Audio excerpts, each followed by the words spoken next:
Selanjutnya, dalam kondisi sulit lantaran dihantam badai pandemi COVID-19, penjabat Gubernur Kalimantan Selatan Dr. Saprijal ZA menilai capaian pembangunan tahun 2020 di Provinsi Kalsel masih cukup menggembirakan.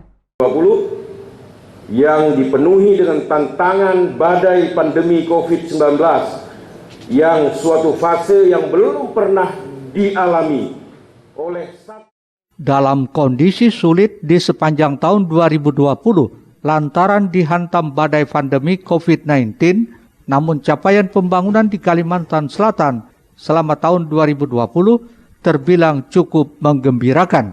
Setidaknya hal itu disampaikan penjabat Gubernur Kalsel Saprijal ZA saat menyampaikan laporan hasil pemeriksaan BPK-RI atas laporan keuangan pemerintah Provinsi Kalimantan Selatan tahun anggaran 2020 pada rapat paripurna DPRD Kalimantan Selatan.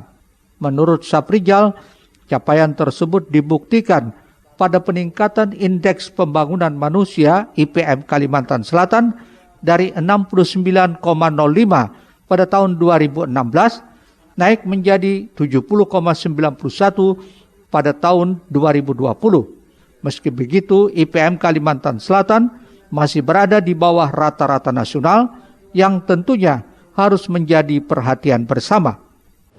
Kemudian dalam kondisi yang serba sulit pula, di sepanjang tahun 2020 kita bersyukur bahwa capaian pembangunan Kalsel cukup menggembirakan.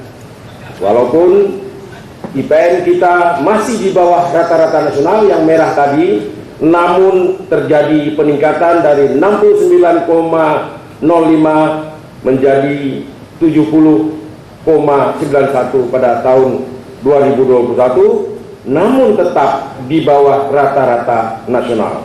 Mengapa?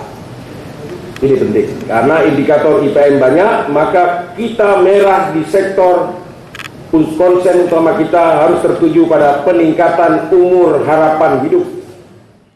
Saprijal juga menjelaskan beberapa faktor penyebab IPM Kalsel masih di bawah rata-rata nasional, di antaranya umur harapan hidup yang rata-rata di bawah nasional, kemudian rata-rata lama sekolah dan harapan lama sekolah. Pada tahun 2020, rata-rata lama sekolah penduduk Kalsel usia 25 tahun ke atas baru mencapai 8,29 tahun. Hal itu menunjukkan bahwa penduduk Kalsel rata-rata hanya menyelesaikan sekolahnya di tingkat SMP kelas 2. Muhail, Banjar TV.